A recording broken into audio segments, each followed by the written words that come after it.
Picture the modern VR shooter market right now. It is absolutely jam-packed, right? Every single week, there's some new title promising to totally revolutionize virtual combat. And let's be honest, a lot of them just kind of fall flat. But then, out of nowhere during the recent VR game showcase, this tiny two-person dev team at Polarity One drops a total surprise launch. Welcome back to The Explainer. Today, we are completely dissecting Exoshock. This is a title that totally bypassed the usual hype cycle and just dropped a Founders Edition directly into our laps. So, in a massive sea of tactical shooters, we really need to figure out what makes this specific deep space mercenary simulator actually worth your attention. Okay, let's jump straight into it, and we've got to start with this number, $12.99. We are anchoring this whole explainer right on that price tag. Look, this isn't some $70 AAA release. It's a very calculated entry point. But as we all know, dropping money on an early access title, that's not just a financial decision, it's an emotional gamble. I mean, come on, we've all bought into one of those magical 10-year roadmaps that somehow evaporated after, 3 months? So the real question here isn't just about parting with $13. It's about whether the foundation of this game is actually solid enough to warrant your time and, more importantly, your trust. Which brings us right to the core question we're answering today. Is Exoshock the next big thing in VR, or is it literally just another gamble? We're going to strip away all the marketing fluff, look directly at the confirmed features, dive into the hands-on reviews, and break down the technical realities of the build you can play right now. By the end of this explainer, you're going to know exactly where you stand. Moving into Section 1, the pitch, a VR-first sci-fi shooter. Okay, so the scope of their ambition here is honestly massive, especially for just 2 people. Here are the confirmed core features. This is a 1 to 4 player cooperative PvE shooter. It's built VR first from the ground up, and they've confirmed full crossplay across MetaQuest, PC VR, and eventually flat-screen PS5. And the narrative setup? Man, it is grim in the best way. You are a completely disposable asset. You work for the Basilisk Group in Division 9, and they ship you out into deep space to execute these high-risk Black Ops contracts. Think sabotaging starships and eliminating targets. There are 0 heroes here. You're just a corporate liability. The game's lore actually says it point blank, Basilisk owns you. Honestly, it kind of sounds like some of our day jobs, right? Just, with way more lasers. Now, why does that VR first distinction actually matter? Well, we've all suffered through those flat-to-VR ports, right? The ones with the clunky menus, the detached aiming, and those weird floating hands. Exoshock, though, is entirely built around physical presence.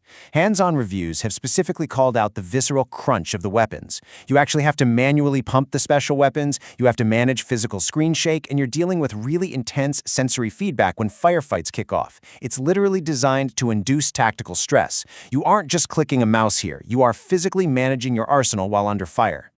That brings us to Section 2, the grounding, early access reality check. Let's take a step back and map out the current build's content versus the roadmap. What's actually in the game right now? Well, you get 8 unique weapons, 8 tactical items, and 3 really expansive maps, which, by the way, includes some incredibly atmospheric pitch-black derelict ships. But looking at what's missing, yeah, it's significant.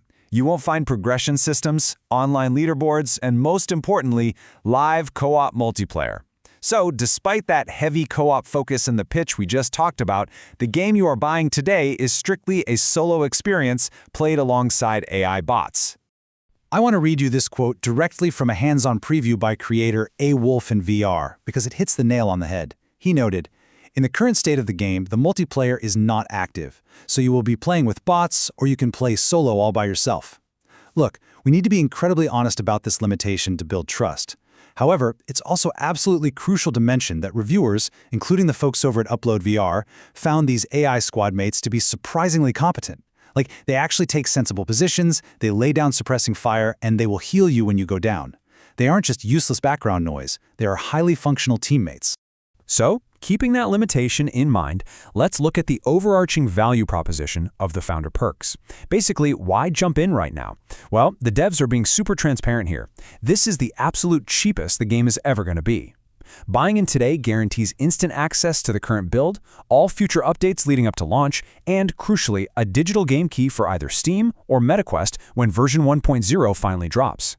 Plus, you get an exclusive Discord role, a skin, and a patch which actually lets you communicate directly with the 2 developers and help shape the direction of the game.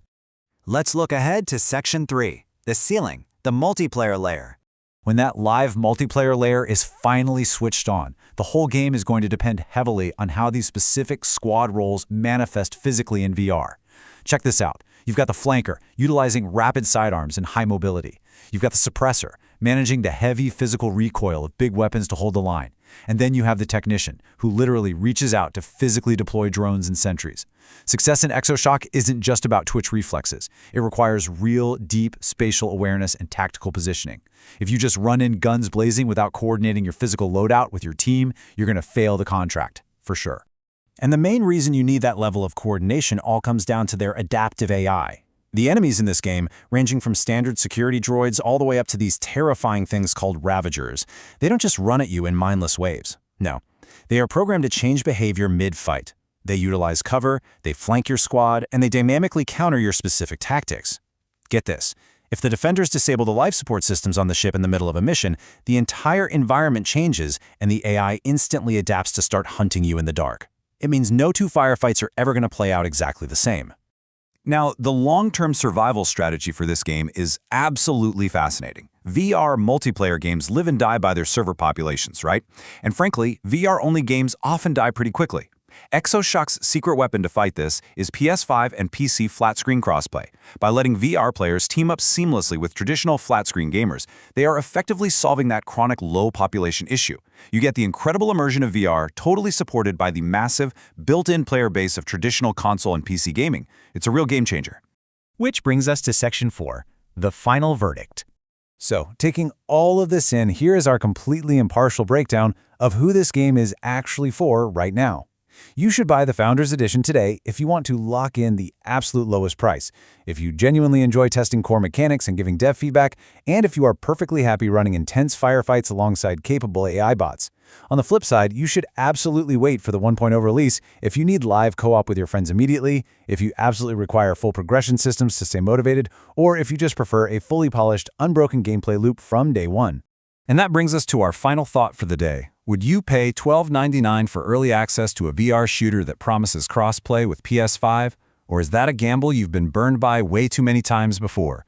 Think about your own library of early access titles. Does the visceral, crunchy gunplay and the deep atmosphere of Exoshock outweigh the current lack of live multiplayer for you? Sound off and let us know exactly where you stand.